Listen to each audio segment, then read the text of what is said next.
राज्यात मतदानाच्या पाचही दिवशी सुट्ट्या जाहीर. मतदान कधी आणि कोठे याचा सविस्तर.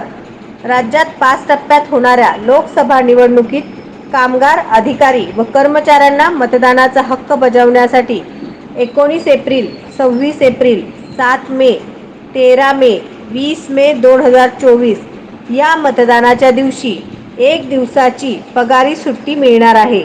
याबाबतचे शासन परिपत्रक जारी करण्यात आले आहे.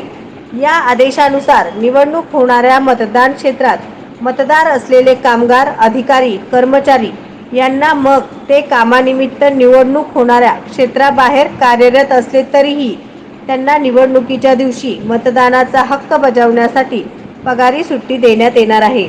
मतदान कधी आणि कोठे? पहिला टप्पा 19 एप्रिल 2024 रामटेक, नागपूर, भंडारा, गोंदिया, गडचिरोली, चिमूर, चंद्रपूर. दुसरा टप्पा 26 एप्रिल 2024 बुलढाणा, अकोला, अमरावती, वर्धा, यवतमाळ, वाशिम, हिंगोली, नांदेड, परभणी. तिसरा टप्पा 7 मे 2024 रायगड, बारामती, धाराशिव, लातूर, सोलापूर, माढा, सांगली, सातारा, रत्नागिरी, सिंधुदुर्ग, कोल्हापूर, हातकणंगले. चौथा टप्पा 13 मे 2024 नंदुरबार, जळगाव, रावेर, जालना, छत्रपती संभाजीनगर, मावळ, पुणे, शिरूर, अहमदनगर, शिर्डी, बीड.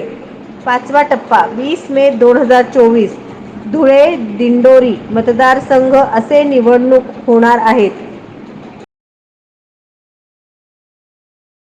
नवनवीन बातम्या पाहण्यासाठी SB न्यूज चॅनलला लाईक करा, शेअर करा, सबस्क्राईब करा.